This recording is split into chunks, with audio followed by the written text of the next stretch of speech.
राणेसाहेब जयंत पाटील साहेब नव्हते, सभागृहाचे ज्येष्ठ नेते आहेत. हां, ते आल्यामुळं त्यांना संधी स्पेशल दिली. केस केलेली आहे, स्पेशल केस केलेली आहे. मी विनंती केली मगाशी होतो, पण मी जरा राज्यपालांच्या अभिभाषणात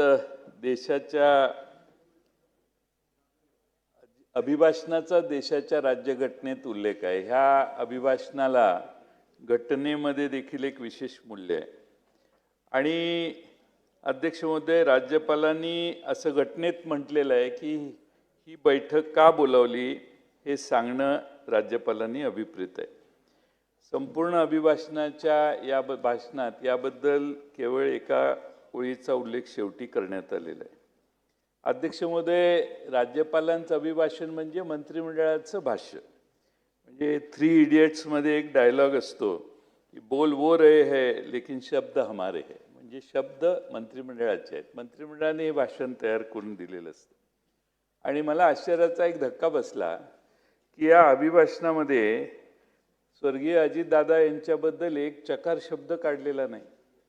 किमान राष्ट्रवादीच्या जे अजितदादांच्यामुळं मंत्री झाले, किमान त्यांनी तरी मंत्रिमंडळात आग्रह धरायला पाहिजे होता की अजितदादांच्यावर 2 वाक्य घाला म्हणून. पण तो विसर किमान दादांना भावपूर्ण श्रद्धांजली राज्यपालांच्या तोंडातून आलं तर त्याला जास्त, आता मला खात्री आहे मुख्यमंत्री तर नक्कीच त्यांच्या अर्थसंकल्पात करतील, पण अभिभाषणात येणं हे सर्व राज्याच्या वतीनं होत असणारं भाषण आहे. अध्यक्ष महोदय, खरं म्हणजे बोले तैसा चाले त्याची वंदावी पावले अशी आपल्यात मराठीत म्हण आहे. यामध्ये उक्तीत आणि कृतीत काही फरक होता कामा नये. अध्यक्ष महोदय, अभिभाषणाच्या सुरुवातीचं सगळ्या महापुरुषांची नावं घेतली. छत्रपती शिवाजी महाराजांचं घेतलं, भगवान बिरसा मुंडांचं घेतलं, अहिल्यादेवी होळकरांचं घेतलं. पण अध्यक्ष महोदय, या सरकारने भाषणात ही नावं वापरली, पण कृती काय? अध्यक्ष महोदय, पुण्यश्लोक अहिल्यादेवींचा मनकर्णिका घाट तिकडं उत्तर प्रदेशमध्ये बांधलेला आहे. अध्यक्ष महोदय, तिथल्या सत्तारूढ पक्षाच्या धोरणानं तो घाट तोडण्यात आला, मूर्त्यांचा विध्वंस करण्यात आला. मी त्या घाटावर पूर्वी एकदा जाऊन आलेलो आहे. अतिशय सुंदर आणि देखणा असा घाट, पण तिथल्या सरकारने तो घाट मोडला, त्यातल्या मूर्त्यांचा पूर्णपणाने नायनाट केला. अध्यक्ष महोदय, पुण्यश्लोक अहिल्यादेवी होळकरांनी बांधलेल्या घाटाला तिथल्या सरकारने सहजासहजी असं बाजूला ढकललं. माझी सरकारला विनंती आहे की सरकारने पुन्हा जसा तो घाट होता तसाच बांधून घेतला पाहिजे आणि त्याची भरपाई त्या उत्तर प्रदेश सरकारने करायला सरकारने माननीय मुख्यमंत्र्यांनी त्यात पुढाकार घेतला पाहिजे. अध्यक्ष महोदय, पुण्यश्लोक अहिल्यादेवी होळकरांचा देशाला तर आहेच, पण आम्हा सगळ्यांना देखील अभिमान आहे. आणि पुण्यश्लोक अहिल्यादेवी होळकरांनी बांधलेला घाट जर पाडण्याचं धाडस तिथल्या सरकारला, योगींच्या सरकारला होत असेल, तर मला खात्री आहे की महाराष्ट्राच्या विधानसभेत तर हे कोणी मान्य करणार नाही. आणि म्हणून त्याचा निषेध करणं आणि त्या राज्य सरकारला पुन्हा तो घाट जसा होता तसा बांधून द्यायला लावणं हे महत्त्वाचं काम सरकार करेल अशी माझी अपेक्षा आहे. अध्यक्ष महोदय, आता भगवान बिरसा मुंडांचं नाव आपण घेतो, ठीक आहे, महापुरुषांचं नाव घेतलंच पाहिजे. पण अध्यक्ष महोदय, महाराष्ट्रातल्या आदिवासी बांधवांच्या आयुष्यात काय सुधारणा आपण केली याचा काहीतरी अभिभाषणात उल्लेख पाहिजे की आमच्या या प्रयत्नामुळे महाराष्ट्रातल्या आदिवासींची सुधारणा झाल्या. ठीक आहे, सुधारणा होतील नव्हतील, पण अध्यक्ष महोदय, आदिवासींना जे ट्रायबल डिपार्टमेंटला फंड देतो, पैसे देतो, निधी देतो, तेही वेगळ्या योजनांच्यासाठी डायव्हर्ट करण्याचं काम अध्यक्ष महोदय सध्या चाललेलं आहे.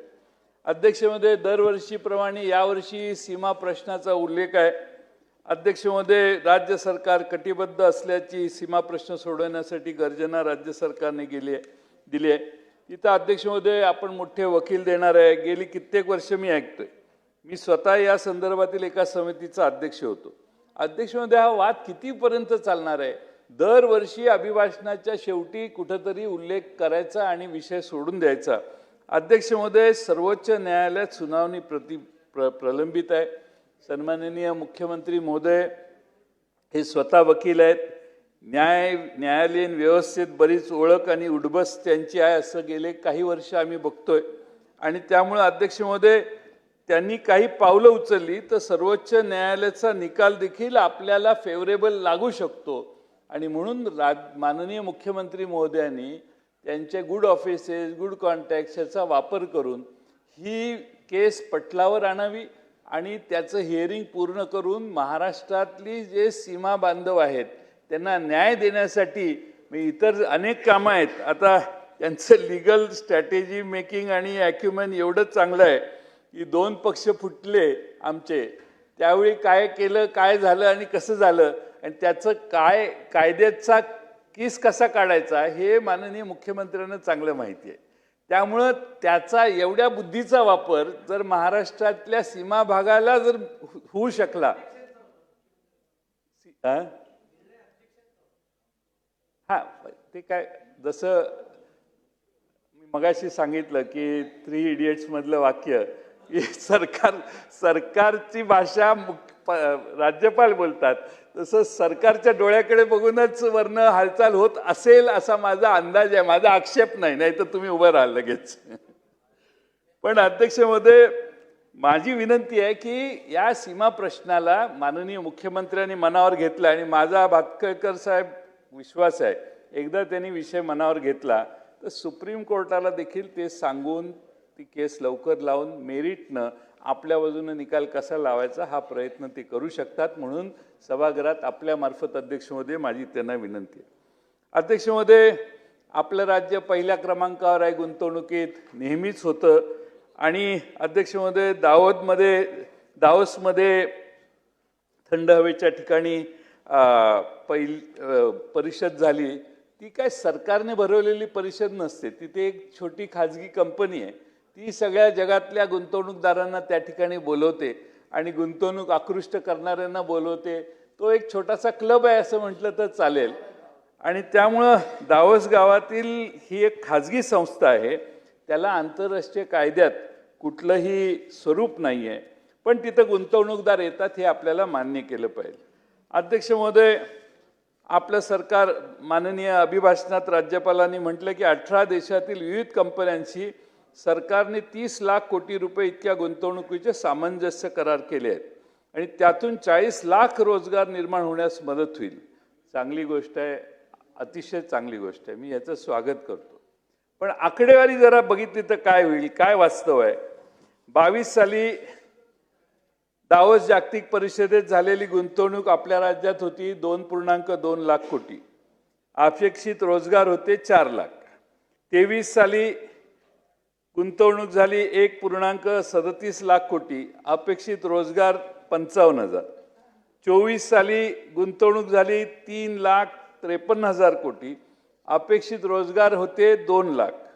25 साली सरकारने घोषणा केली की 15,72,000 कोटी रुपयाची गुंतवणूक झाली आणि आता 15 लाखापेक्षा अधिक रोजगाराची संधी निर्माण होणार. माझं काही म्हणणं नाही याच्या बाबतीत. अध्यक्ष महोदय, 30 लाख कोटीची आता गुंतवणुकीचे सामंजस्य करार आता यावेळी केलेले दिसत आहेत. आणि अध्यक्ष महोदय, त्यातून सरकार म्हणतंय 40 लाख रोजगार निर्माण होणार आता लास्ट मीटिंगला. अध्यक्ष महोदय, 22 ते 25 या 3 वर्षाचा जर विचार केला तर आतापर्यंत 23 लाख लोकांना रोजगार मिळायला पाहिजे आणि ह्या वर्षीचे 40 लाख म्हटल्यावर 53 लाख युवकांना महाराष्ट्रात रोजगार मिळेल असा आभासी चित्र हे मेघेसाहेब आहे, देशमुख साहेब आता तयार झालेलं आहे. नाही, 23 लाख आधी 3 वर्षाचे आणि लेटेस्ट 40 लाखाचा आकडा आहे. मग ते स्प्लिट करून सांगितलं. सांस्कृतिक खात्याच्या मंत्र्यांना या गुंतवणुकीबद्दल देणं घेणं नाही, त्यामुळे टेन्शन घ्यायचा प्रश्नच नाही. दावोसमधील करारामुळं माझी खात्री आहे 50,000 पण रोजगार तयार झाले नाही. माझी मुख्यमंत्र्यांना, उद्योग मंत्र्यांना विनंती आहे की एक व्हाईट पेपर करावा. झाले असेल तर आपलं ऑब्जेक्शन नाही, पण एकदा खरं काय महाराष्ट्रात चित्र आहे ते कळावं आणि म्हणून महाराष्ट्रात जितक्या तरुणांना व्हाईट पेपरमध्ये द्यावं त्यांनी, जितक्या तरुणांना दावोसच्या गुंतवणुकीतून रोजगार निर्माण झालेला आहे त्यांचं एक नाव, नंबर याच्यासह वेबसाईटवर प्रसिद्ध करावं की बाबा दावोसची ही गुंतवणूक एवढी या स्पॉटला झाली, एवढी गुंतवणुकीत आता लोकांना रोजगार मिळाला. अध्यक्ष महोदय, दुसरा मुद्दा अभिभाषणात आहे, विकसित महाराष्ट्र 2047 विजन डॉक्युमेंट केलंय. नागरिकांचं काहीच नाही, मंत्रालयात बसून काही अधिकाऱ्यांनी मिळून विजन डॉक्युमेंट केलेलं आहे. आता रिटायर्ड अधिकाऱ्यांना नेमलेलं आहे आपण आपल्याला सल्ले द्यायला, तेही आता सल्लागार झालेले आहेत आणि त्यामुळं मंत्रालयात बसून डॉक्युमेंट तयार केलं. गावात काय आहे, वाडीत काय आहे, 2 नंबर 3 नंबर 2 सेकंड 3rd टिअरच्या शहरामध्ये काय आहे याचा सर्वे फक्त झालाय, पण नागरिकांचा सहभाग याच्यात नाही आणि महिलांचा तर अजिबातच नाही. अध्यक्ष महोदय, माझी खरं म्हणजे आता वेगळी सरकारनं धोरणं जाहीर केली आहेत. बांबू उद्योग धोरण 25, रत्ने आणि आभूषण धोरण 2025, अॅनिमेशन आणि व्हिज्युअल इफेक्ट धोरण, जागतिक क्षमता केंद्र धोरण 2025, महाराष्ट्र स्टार्टअप धोरण, महाराष्ट्र जहाज बांधणी, जहाज दुरुस्ती, जहाज पुनर्वापर धोरण, महाराष्ट्र कृषी कृत्रिम बुद्धिमत्ता धोरण, अनेक धोरणांचा उल्लेख भाषणात आहे. अध्यक्ष महोदय, अध्यक्ष महोदय, पण रिझल्ट काय? आणि अध्यक्ष महोदय, लोकांना रोजगार पाहिजे, तो रोजगार आपण याच्यात देतोय का? आता गडचिरोलीला अध्यक्ष महोदय स्टील हब आपण विकसित करायचं भाष्य केलेलं आहे. अध्यक्ष महोदय, इथल्या खनिजाच्या साधनामध्ये सुद्धा सध्याच्या तिथल्या स्थानिक जे काही पुढारी आहेत त्यांना व्यापार दिसतोय, सत्तारूढ लोकांनाही दिसतोय असं माझी खात्री आहे. अध्यक्ष महोदय, आत्तापर्यंत माननीय मुख्यमंत्र्यांनी 24च्या हिवाळी अधिवेशनात सांगितलं की 50,000 कोटीची स्टीलची गुंतवणूक झालेली आहे. अध्यक्ष महोदय, आता स्टील सिटी म्हणून गडचिरोली विकसित होईल आणि विमानतळाची जागा शोधून त्याचा सर्वे झाला आहे असं त्यांनी घोषणा केली. चांगली गोष्ट आहे. समृद्धी महामार्गाने जोडलेला आहे, 1,23,000 कोटी रुपयाची गुंतवणूक विदर्भात होणार आहे. मग सगळं मान्य आहे, पण अध्यक्ष महोदय, तिथला जो स्थानिक जमीन मालक आहे, जो आदिवासी आहे, स्थानिक आदिवासींच्या जल, जंगल, जमीन आणि पर्यावरणावर काहीच आपण बोलत नाही आहे.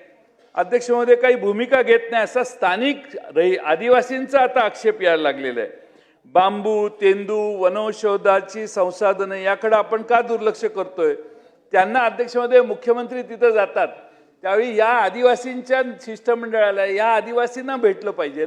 त्यांच्याही समस्या, उद्योग वाढीला जात आहेत, माझी तक्रार नाही, तिथं मुक्कामी मुख्यमंत्र्यांचा असतो, पण अध्यक्ष महोदय, त्याबरोबर त्या आदिवासी भागातल्या लोकांना देखील न्याय देण्याची भूमिका आपण घेतोय का? शेवटी कुठल्याही विकासाला मानवी चेहरा असला पाहिजे आणि तो देण्याचा प्रयत्न सरकार करेल अशी अपेक्षा मी या ठिकाणी करतोय.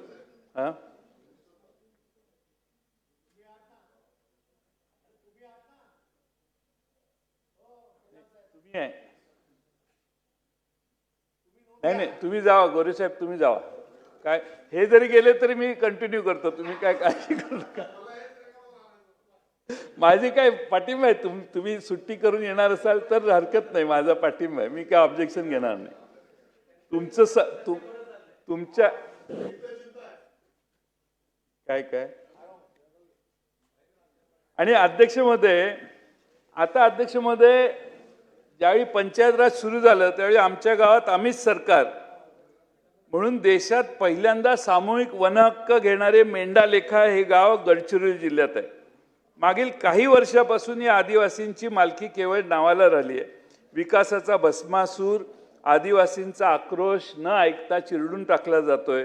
अध्यक्ष महोदय, गडचिरोली जिल्ह्यात 25 खाणी प्रस्तावित आहेत. सुरजागड खाणीमुळे स्थानिक आदिवासींना जगणं अवघड झालेलं आहे. विकास पाहिजे का तर यस, पण अध्यक्ष महोदय, कोणत्याही इतर प्रश्नाकडे आपण लक्ष देत नाही. आंदोलनकर्ते नक्षलवादी आहेत असं म्हणून आपण त्यांच्याकडे दुर्लक्ष करतोय. सुरजागडच्या एकटा खाणीतून दरवर्षी किमान 600 मालमोटारी हजारो टन खनिज वाहतूक करतात. माझा आपल्याला प्रश्न आहे की गडचिरोली समृद्धी महामार्गाने जोडून घेतले, तिथं विमानतळ पण प्रस्तावित आहे, हजारो टन माल वाहतूक अत्यंत माफक दरात करायला या खाणींना रेल्वेने का जोडून घेता येत नाही? रेल्वेने जोडा ना. तुमचा इंटरेस्ट काय आहे? तिथले स्थानिक लोकांना कॉन्ट्रॅक्ट मिळावं आणि ते ट्रक वाहतूक व्हावी. ते कुठले आंध्र प्रदेशचे लोक ट्रक लावलेत, तिकडे कर्नाटकातल्या लोकांनी ट्रक लावलेत, स्थानिक लोक फक्त ड्रायव्हिंगचं काम करतात. त्यामुळे रेल्वेनं जर तुम्ही तिथला माल बाहेर काढला तर हजारो टन माल वाहतुकीमुळे जे रस्ते खिळखिळीत होत आहेत ते थांबतील. खाणग्रस्त आदिवासींच्या संघर्षाच्या वास्तव विकासाच्या नावाखाली दडपू नका. आणि अध्यक्ष महोदय, विस्थापनाशिवाय बिचाऱ्या आदिवासींच्याकडे दुसरा पर्याय राहणार नाही. आणि म्हणून माझी विनंती आहे की संपूर्ण गडचिरोलीतच नाही तर सगळ्या विदर्भात या निमित्तानं लोकांच्या मनात आक्रोश प्रचंड निर्माण झालेला आहे, हे या ठिकाणी नमूद करणं आवश्यक आहे. अध्यक्ष महोदय, खरं म्हणजे आपण या ठिकाणी कुंभमेळ्याचा उल्लेख अभिभाषणात साहेब राज्यपाल महोदयांनी केलाय. आता कुंभमेळा प्राधिकरण स्थापन केले, 25,000 कोटीचं बजेट मंजूर केलेलं आहे. अध्यक्ष महोदय, उत्तर प्रदेशमध्ये झालेल्या कुंभमेळ्यापेक्षा 5,000 कोटीने जास्त बजेट अध्यक्ष महोदय महाराष्ट्र शासनानं निर्माण केलेलं आहे. जनतेमध्ये अशी चर्चा आहे की प्रयागराज कुंभमेळ्याप्रमाणेच या कुंभमेळ्याचे सुद्धा सर्व टेंडर कुणाला जाणार? परराज्यात आणि नाशिक पासून पलीकडे असणाऱ्या गुजरात राज्यातल्या कॉन्ट्रॅक्टरकडे जाऊ नये. एखादा सुरेश धसने कॉन्ट्रॅक्टर सुचवला तर त्याला गेलं तर आमची कुणाची तक्रार नाही.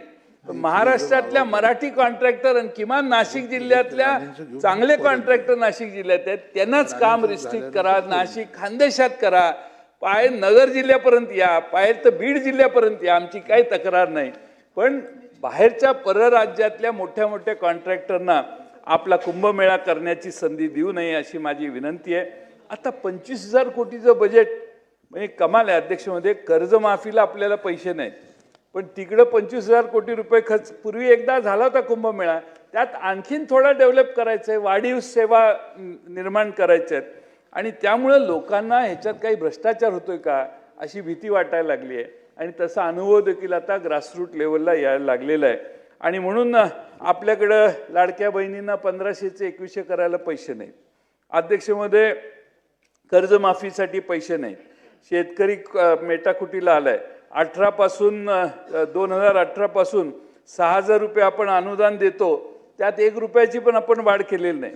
अध्यक्ष महोदय, आता माननीय मुख्यमंत्र्यांनी ह्याच्यात खरं लक्ष घातलं पाहिजे.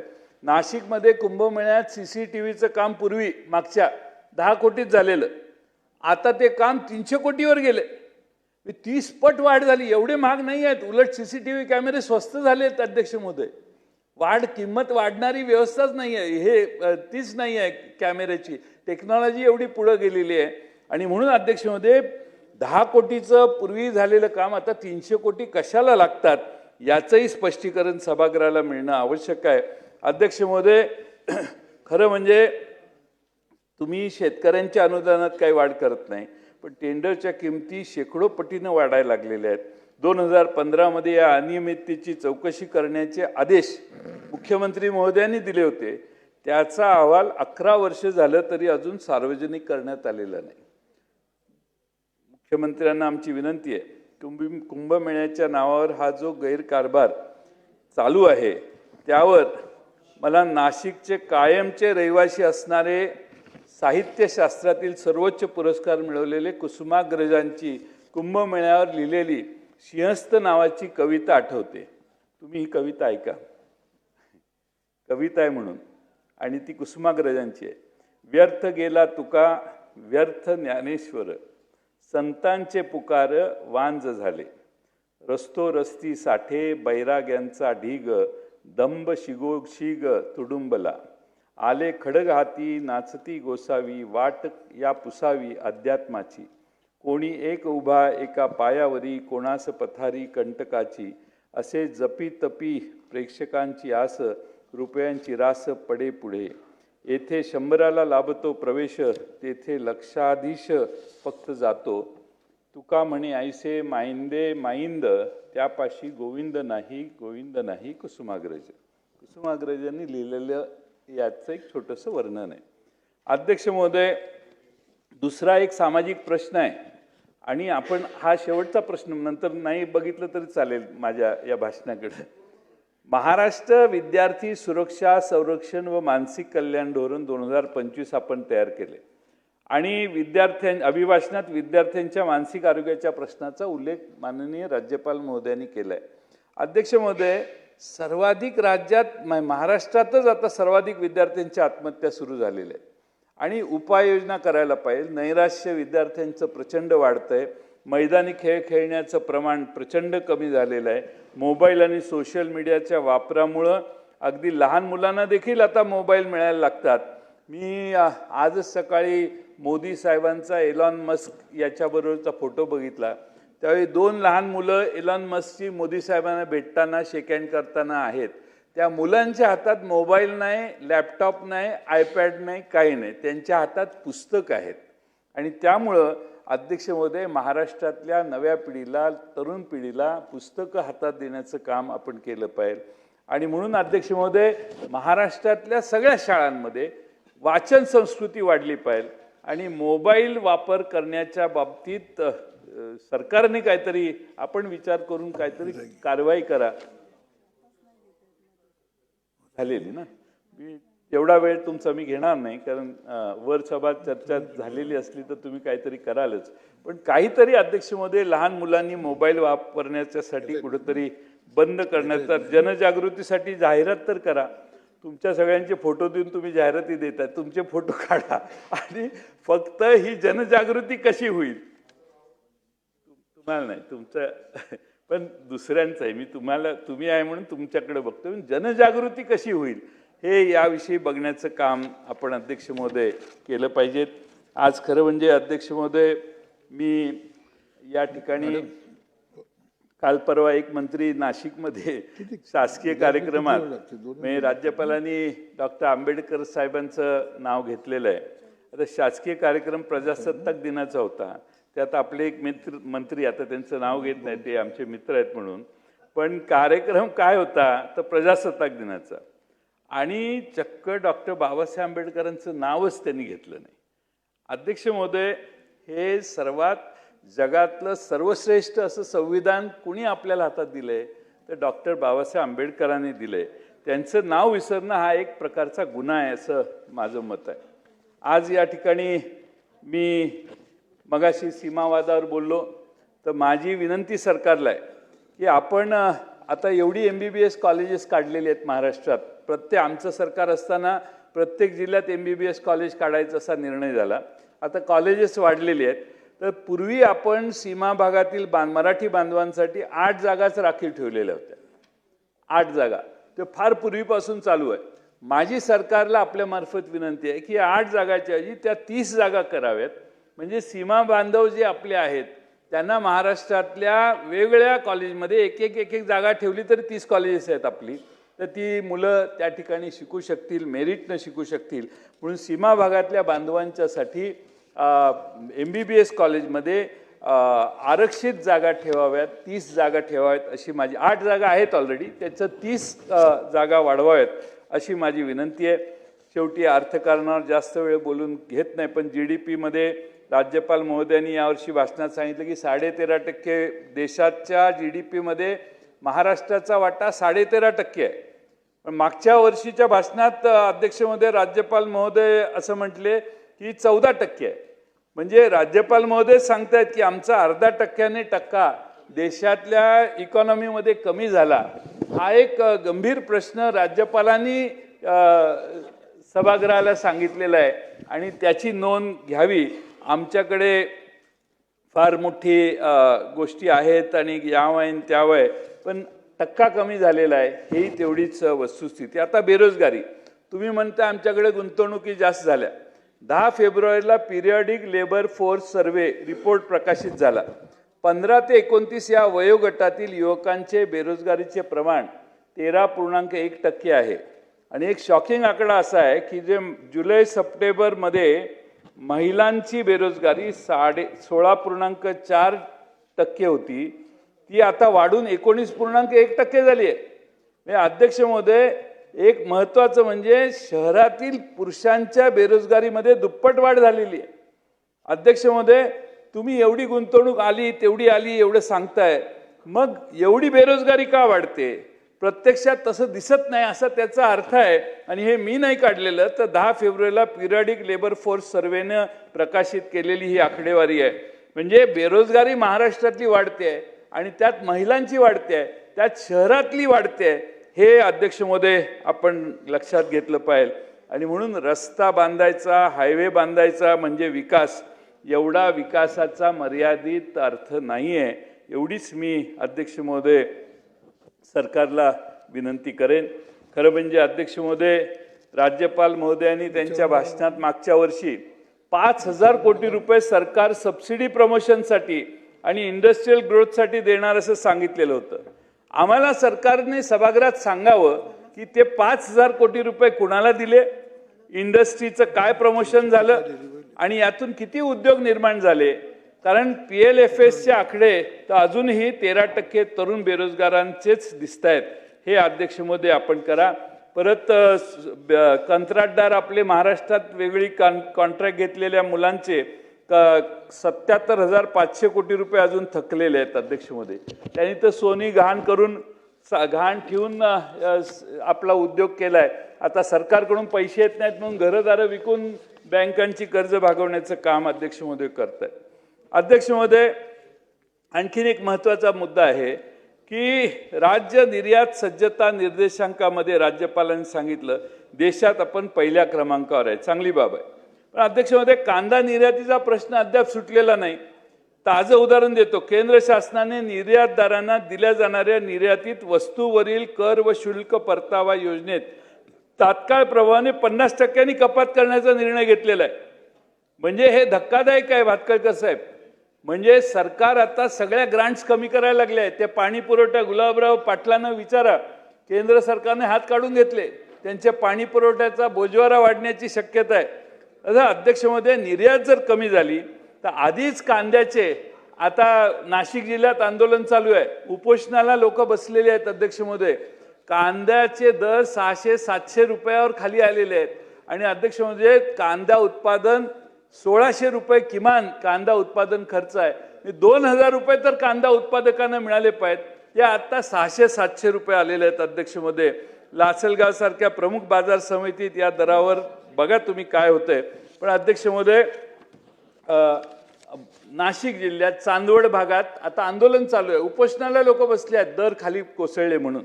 अध्यक्ष महोदय, दुसरं एक संकट सरकारवर येणार आहे, ते म्हणजे भारत अमेरिका व्यापार करार. त्यामध्ये कपाशी, कांदा, तूर, फळपीक अशा सर्वांवर संकट येणार आहे. म्हणून सरकार दुग्ध व्यवसायावर संकट येणार आहे. 0% सगळा माल इकडे येणार आहे. अध्यक्ष महोदय, महाराष्ट्रातला शेतकरी कसा टिकेल या संकटावर? आपली 15-16 लिटरची गाय आणि तिकडं अमेरिकेत 60-70 लिटरची गाय. म्हणजे आपण मधला बॅरियर काढला आणि ह्या गाईला सांगितलं 15 लिटरच्या, जा 70 लिटरवर कॉम्पिटिशन कर. 2,000 एकर सोयाबीन लागणारा एक शेतकरी इथं 2 एकराच्या शेतकऱ्याशी कॉम्पिटिशन करणार. कपास 8-10 एकरात लावणारा शेतकरी तिथं 5,000 एकराच्या शेतकऱ्याशी कॉम्पिटिशन करणार. कसं परवडणार आहे अध्यक्ष महोदय? आणि म्हणून अजून तपशील आलेला नाही, पण 0% जर आयात कर झाला तर अध्यक्ष महोदय फार मोठं संकट महाराष्ट्राच्या आणि देशाच्या शेतकऱ्यांच्या समोर येणार आहे. आणि म्हणून माझी आपणाला विनंती आहे, काही चांगले उपक्रम सरकारने घेतलेत. एक मुख्यमंत्री समृद्ध पंचायत राज अभियान चांगली कल्पना आहे आणि नक्कीच विकासासाठी फायदा होईल अशी आम्ही अपेक्षा बाळगतो. आता आर्टिफिशियल इंटेलिजन्स पॉलिसी ॲग्रिकल्चरसाठी सुरू करण्यात आलेली आहे. अजितदादा असताना त्यांनी आमच्या वसंतदादा शुगर इन्स्टिट्यूटमध्ये आणि काही शेतकऱ्यांना सांगितलं आम्ही 500 कोटी ठेवलो, तसे मागच्या वर्षी 500 कोटी बजेट झाले. त्यातले किती पैसे खर्च झाले हे या अर्थसंकल्पात मुख्यमंत्री सांगतील असा माझी खात्री आहे. पण पुन्हा तेवढीच रक्कम त्यांनी अर्थसंकल्पीय भाषणात त्यांच्यात सांगावी अशी आमची अपेक्षा आहे. पानन रस्त्यावर देखील चांगली योजना आहे आणि ती अतिशय महत्त्वाची आहे. पानन रस्त्याने शेतकऱ्यांचा फायदा होईल अशी आमची सगळ्यांची खात्री आहे. या सगळ्या याच्यात अध्यक्ष महोदय, मी या ठिकाणी आपणाला आणखीन एक मुद्दा सांगतो की उमेद अभियानांतर्गत मी मंत्री ग्रामविकास असताना उमेद अभियान सुरू केलं. महाराष्ट्रात योजना आली. राज्यात 6,60,000 महिला स्वयंसहायता गटाची स्थापना झाली. 64 लाखाहून अधिक कुटुंबांना 44,251 कोटी रुपयाचे बँक कर्ज उपलब्ध केले. यामुळे 26 लाख महिला लखपती दिदी झाल्या असं म्हणतात. बाजारपेठ त्यांना उपलब्ध करून देण्यासाठी उमेद मॉल्स तयार करण्यात येणार आहेत. पहिल्या टप्प्यात 13 जिल्ह्यात उमेद मॉल्सना आता मंजुरी देण्यात आली आहे. पण अध्यक्षमध्ये एकदा राज्यपाल महोदयांना आझाद मैदानात घेऊन गेलं पाहिजे असं माझं मत आहे. माझ्या उमेदच्या भगिनी कायम प्रत्येक अधिवेशनाला उमेदचा भगिनी आमच्या मुंबई महाराष्ट्रात नाही येतात आणि मुंबईत इथं आझाद मैदानात आंदोलन करतात, आपली कैफियत मांडतात. पण अध्यक्षमध्ये सरकार काय उमेदच्या महिलांना न्याय देत नाही. त्या उमेदच्या महिलांना इतकं चांगलं काम करणाऱ्या महिलांना जास्त त्यांचं मानधन वाढवण्यासाठी काही व्यवस्था ही करणं आवश्यक आहे. आणखीन एक मुद्दा आहे अध्यक्ष महोदय, मेट्रो प्रकल्पाचं काम जागोजागी चालू आहे. काल परवा काय झालं, मुंबईत मेट्रोचा स्लॅब कोसळला आणि एका रिक्षातल्या प्रवाशाचा मृत्यू झाला. मृत्यू झालेल्याला नुकसान भरपाई 5 लाख आणि त्या कॉन्ट्रॅक्टरला 6 कोटी दंड लावला. दंड 6चा 10 झाला तरी आमचा पाठिंबाच आहे. पण ज्याचा मृत्यू आपल्या चुकीमुळे झाला त्याला 5 लाख रुपये दिले आणि मुंबईचे तुम्ही पालकमंत्री आहे, तुम्ही ह्याच्यात लक्ष घाला आणि 5चे 25 लाख त्याला नुकसान भरपाई कशी देता येईल हे आपण आशिष शेलार साहेब तुम्ही लक्ष घातलं तर सगळ्या गोष्टी शक्य आहेत. चौकशी कुणाची करायची यांची चौकशी होईल. म्हणजे बांधणार याची हो मी तुम्हाला नाही म्हणजे किती पैसे खर्च झाले, स्लॅब पडतो, काही गडबड घाई, मोठी टेंडर द्यायची, ह्याच्यात क्वालिटीचा विसर सरकारने करू नये. आता ते मीरा भाईंदरच्या पुलाचा अभिभाषणात सगळे पुलांचे उल्लेख झाले, पण मीरा भाईंदरच्या पुलाचा उल्लेख व्हायला पाहिजे होता. पुलाची नोंद, ती डिझाईन एकदा जाऊन बघा तुम्ही. आशिष शेलार साहेब, मीरा भाईंदरला एक पूल बांधलाय आपण, तर पुलाचं डिझाईन जरा बघायला पाहिजे. ते गलगोटिया युनिव्हर्सिटी आहे तिथून डिग्री घेऊन आलेल्याने बांधलेला दिसतोय. काय डिझाईन वेगळंच आहे ते, तुम्ही जाऊन या. हा एकटा नाही आहे. तसं नागपूरला एक आहे महामार्गाचा पूल आणि तो जातो आहे एका घराच्या बाल्कनीमधून, महामार्गाचा पूल नागपूरमध्ये. आणि ते देवेंद्रजी कसं सहन करतात हेच मला कळत नाही. त्यामुळं अध्यक्ष महोदय काय कोर्टात केस आहे, वाद आहे, काय आहे, याच्यात लक्ष घालावं. आणि दुसरा महत्त्वाचा प्रश्न म्हणजे राज्य सरकार अभिभाषणात शक्तीपीठ मार्गाचा उल्लेख केलेला आहे. शक्तीपीठ मार्गाचा उल्लेख अध्यक्ष महोदय करतोय आपण. त्या मराठवाड्यात परभणीमध्ये मुक्तीसंग्राम आणि मध्ये अग्रेसर असणारा जिल्हा होता. त्या निजामशाहीच्या विरोधी लढला. त्या निजामशाहीच्या विरोधी लढणाऱ्या जिल्ह्यात महायुती सरकारच्या माध्यमातून पुन्हा निजामशाही अस्तित्वात आली असं लोकांना वाटायला लागले. कारण शक्तीपीठ महामार्गाच्या वर आंदोलन करणाऱ्या शेतकऱ्यांचीच धरपकड सरकारने केली. अध्यक्ष महोदय, फार अवघड परिस्थिती महामार्गाची. शक्तीपीठाच्या मागे सरकार का मागे लागले हेच कळत नाही. अध्यक्ष महोदय, खरं म्हणजे आपण विचार जर केला तर अध्यक्ष महोदय, सरकारने शक्तीपीठच्या मागे लागायच्या ऐवजी मुंबई पुणे एक्सप्रेसवेच्या वाहतूक कोंडी बाबतीत जरा लक्ष घालावं. किती महाराष्ट्र सरकार उदासीन झाले. मुंबई पुण्यात जाताना 5 तासाच्या आत माणूस पोहोचत नाही, कधी कधी 7 तास लागतात, 30 तास लागतात. पुणे मुंबई एक्सप्रेसवरील वाहतूक कोंडी टाळण्यासाठी अध्यक्ष महोदय सरकारने यापूर्वी विचार केला आणि कर्जत शिरूर महामार्गाचा प्रस्ताव सरकार दरबारी अजून धूळखात पडलेला आहे. आता दिसेल तिथं रस्ते बांधायला लागलाय, इथं माणसं मरायला लागली आहेत, माणसांचे शेकडो तास वाया जात आहेत. त्यामुळं कर्जत शिरूर हा रस्ता जो सुचवण्यात आलेला आहे, जो तुमच्या बांधकाम खात्यात धूळखात पडलेला आहे, तो बाहेर काढा. गोरे साहेब, आपल्या राजेंना जरा सांगा की जुनी कागद जरा हुडका. पण अध्यक्ष महोदय, सर्व घाटमाथ्यावरील रस्त्यांमध्ये 20 ते 25 किलोमीटरचं अंतर आहे. मात्र माळशेज ते लोणावळा या घाटमाथ्यावरील रस्त्यामध्ये तब्बल 70 ते 80 किलोमीटरचं अंतर आहे. पुणे मुंबई एक्सप्रेसवेवर कितीही बदल केला तरी वाहतूक कोंडीचा प्रश्न काही सुटणार नाही. आज कर्जत शिरूर महामार्गाचाच ऑप्शन त्याला आहे. आणि म्हणून अध्यक्ष महोदय, माझी विनंती आहे की सगळं म्हणजे MMR रिजनमधून JNPT मधून जी अवजड वाहतूक जाते पुणे, सोलापूर, अहमदनगर, हैदराबाद, मराठवाडा, पश्चिम महाराष्ट्रातील काही जिल्ह्यात एकमेव मार्ग आहे. आणि म्हणून लवकरात लवकर कर्जत शिरूर महामार्ग सरकारने हातात घ्यावा आणि दुसऱ्या बाजूनं ते आमच्या मागे लागलाय तुम्ही ते शक्तीपीठ महामार्ग, ते मी इकडच्या बाजूला बसलोय म्हणून माझ्या मतदारसंघातच घातला आता. ती अलाइनमेंट बदलली आणि शक्तीपीठ महामार्ग माझ्या मतदारसंघातच घातलेला आहे. आणि आता मतदारसंघात आणि जिल्ह्यात सगळीकडं आंदोलनं सुरू झालेत. पूर्वी जो शक्तीपीठ महामार्ग होता त्यात मुख्यमंत्री म्हणायचे लोकांनी आमचं मान्य केले, लोक येऊनच मला निवेदन देत आहेत तुम्ही आमच्याकडे करा म्हणून. मग त्याची अलाइनमेंट का बदलली? आणि आमच्याकडे काही तीर्थस्थान वगैरे असं काही मोठं नाही आहे.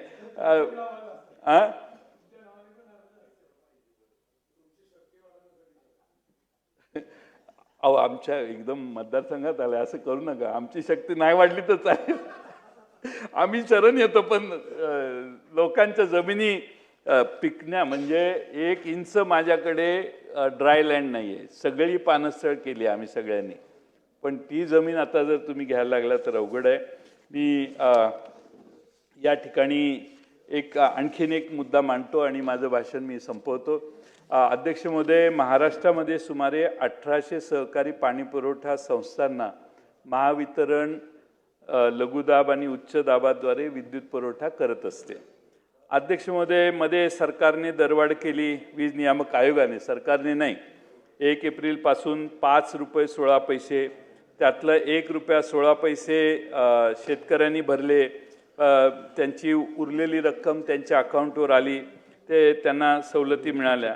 अध्यक्ष महोदय, आता सरकारने या सहकारी पाणी पुरवठा संस्थांची थकबाकी, काही ठराविक संस्थांची 1800 पाणी पुरवठा संस्था आहेत, त्या काही त्यातल्या अडचणीत आलेल्या आहेत. तर 70 ते 80 कोटी येत्या अर्थसंकल्पीय 70 ते 80 कोटी थकबाकी आहे.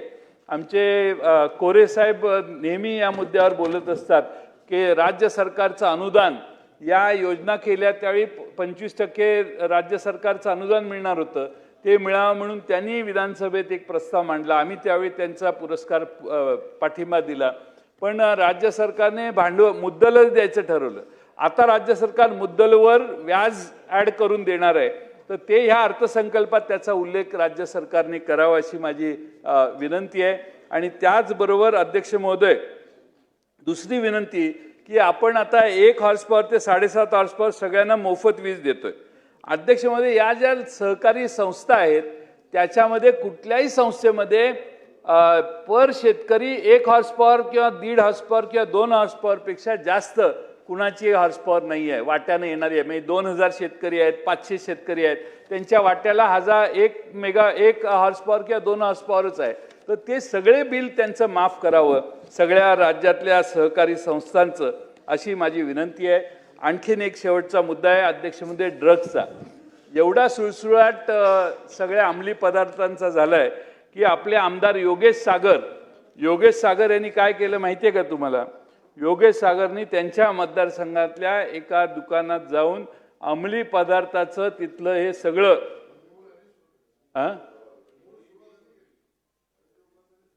तुम्ही केली, पण ते त्यांची क्लिप जास्त जोरात व्हायरल झाली. नाही, माझ्याकडे आली ती, तुमची पण पाठवा, मी तुम्ही केली असं मी म्हणतो, माझी काय अर्थात, पण मुद्दा तो नाही आहे. योगेश सागर सत्तारूढ पक्षाचे, तुम्ही सत्तारूढ पक्षाचेच, सत्तारूढ पक्षाचे आमदार अध्यक्ष महोदय आता दुकानं उघडतायत आणि दाखवतायत इथं ड्रग्स ठेवलेले आहेत, इथं कशात अफीम ठेवले, गांजा काय काय, आता बरीच काय काय असेल त्यात. अध्यक्ष महोदय, ही परिस्थिती मुंबईतली नाही आहे, सगळ्या महाराष्ट्रात आता ड्रग्ज मिळत आहेत. पोलीस हप्ते घेत आहेत आणि हप्ते घेऊन काय करतात आम्हाला कळत नाही. पण कुठल्याही ड्रग्सची विक्री कोपऱ्यावर अध्यक्ष महोदय ड्रग्सची विक्री आहे आणि मुलं, आपली तरुण पिढी ही त्या व्यसनात अडकलेली आहे. एवढीच मला विनंती आहे. अभिभाषण फार चांगलं आहे, भविष्य चांगलं आहे, पण प्रेझेंट टेन्स आपला मुलांच्यात आहे, वर्तमान काळ आपला मुलांच्या बरोबर आहे. आणि ते मुलंच जर आपण अध्यक्ष महोदय या व्यसनात अडकलेली असतील तर फार मोठं गांभीर्याने हे प्रकरण राज्याच्या गृहमंत्री म्हणून मुख्यमंत्र्यांनी हातात घ्यावं.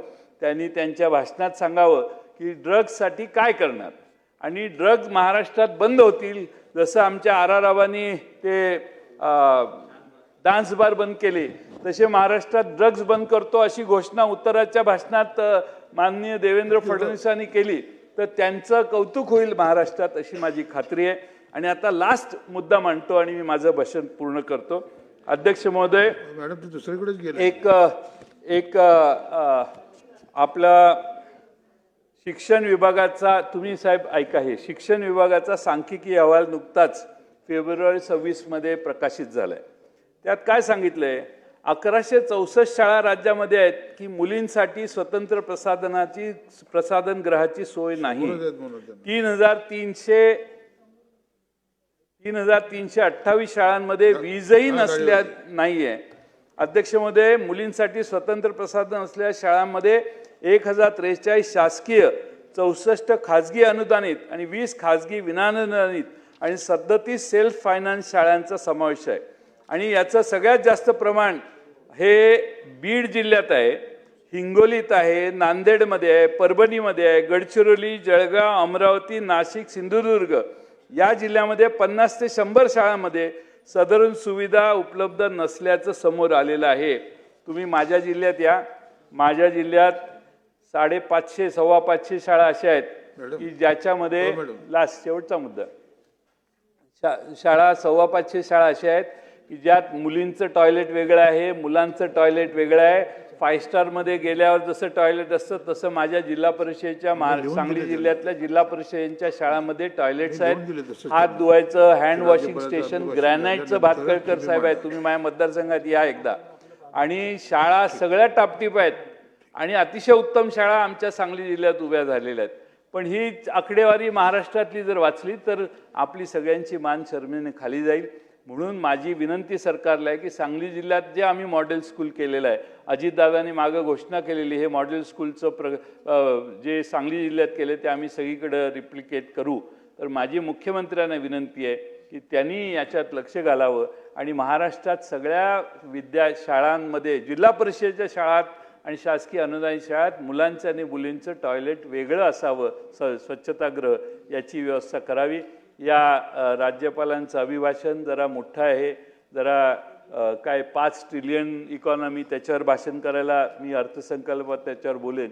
पण एवढी मोठी इकॉनॉमी होणार आहे, ही स्वप्नरंजनं जी आहेत त्या स्वप्नरंजनापेक्षा ड्रग्सच्या विळख्यातला आमचा युवक, आमच्या महिलांकडे झालेली दुर्लक्षितपणा, आदिवासींच्या गडचिरोली जिल्ह्यापासून अनेक ठिकाणी होणारा अन्याय आणि कायदा व सुव्यवस्था याकडे लक्ष दिलं तर हे मोठे स्वप्न हे खरं आहे का याच्याविषयी शंका वाटते मला. मी पुन्हा अभिभाषणाला विरोध करून मी माझे 2 शब्द संपवतो. धन्यवाद.